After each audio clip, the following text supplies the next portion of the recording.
I'm Michael Voyajakis of Voyage Funeral Home. How can a premier go on national TV and say that he is doing the right thing? Is the right thing shutting down businesses? Putting people out of work? Small businesses that could be thriving in December during Christmas are closed. People are unemployed and struggling. Is that the right thing?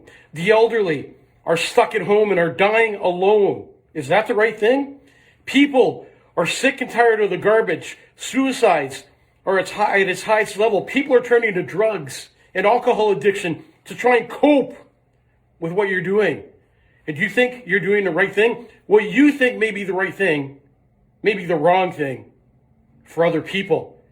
Do you think it's fair that you're not allowing people or families at least to come to funeral services and say goodbye?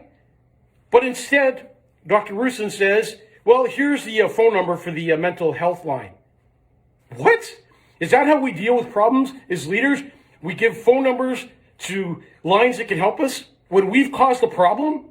You're causing a problem. You're causing an outbreak. You're causing catastrophe. Other mayors are welcoming Manitobans into their cities so they could shop, while all our businesses are struggling. Restaurants are closing down. Bankruptcies are at their highest levels. Divorce rates are on the rise. There's people in homes that shouldn't be in homes with people because they abuse them. We have a right to work. We have a right to go to church. How can you as a human being take that right away from somebody to go to church somewhere in something that gives them hope that tomorrow will be a better day, and you take that away from them? You know, it's been a long time now that you've had us locked up in our houses, and the numbers keep getting higher and higher and higher, and we keep going to care homes every day, taking people into our care. And let me tell you what the real issue is here, so you know. I went to a care home the other day, and when I got into the care home, some person who didn't know what they were doing said I should put on a face mask. Well, I already had my goggles on and my mask that I wear when I go into care homes. And she points over to a pile of masks that were used. She expected me to put a used mask on and to walk in to that care facility to take that poor lady into my care that died.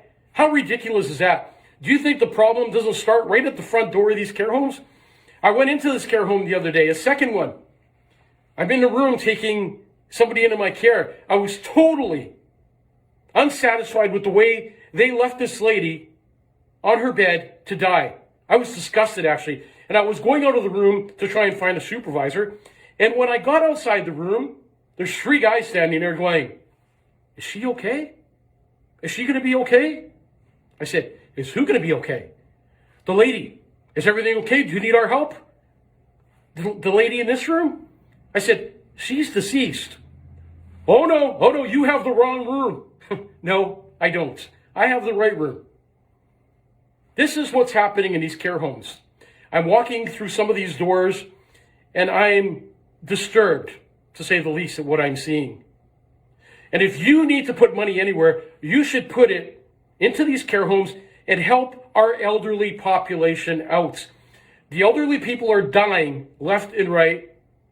We need to get more people in there to help them. The other night, 2 o'clock in the morning, I head to another care home to take someone into my care. It took me a half an hour to get into that care home. And when I got into that care home, I heard buzzers ringing, people screaming. Two staff members trying to take care of a whole care home. That is heartbreaking. That is people's moms and dads. And you think you're doing the right thing? Do you think you're doing the right thing by canceling Christmas, and you think it's funny saying, I'm the guy that's canceling Christmas? Christmas is the most celebrated holiday in the whole entire world, and families deserve to be together. Families need each other more now than ever. You keep telling us, social distance, wear masks, sanitize your hands. People have been doing that. The streets are empty, but the cases keep getting higher and higher and higher. And maybe we should find out what's happening and where the problem lays. And don't forget, you're talking to an undertaker, a guy that knows how people die, a guy who sees how people die. So you can pull the wool over some people's eyes, but you can't pull the wool over all people's eyes. And I think you should reconsider some of your decisions. People can't see people in care homes or hospitals. There's no closure. The grieving process is carrying on. There's no healing. And then when the person dies, they can't even have a funeral service. They can't even say goodbye in a dignified way. I'm disgusted. It's a dishonor to the city and to this province of what's going on. And you need to make change. And you need to get people back to work. And you need to have families pull together as families and love one another. People need to love one another. They need to respect each other. This is a time when we should love our enemies. This is a time when we should help people, not leave them locked in homes alone. And who are you to tell us who can come into our homes on Christmas? Christmas is our time. Our houses are our homes. And since when does the government have a right to tell us what we can do in our homes, when we can go to church, when you have other problems? Hundreds of people waiting in lines at Walmarts and Costco's. People stopping at gas stations, pumping their cars, people moving around everywhere, buying things. But we can't do simple things in life, right? Like visit our elderly and take care of those who need us most in the care facilities and in the hospitals.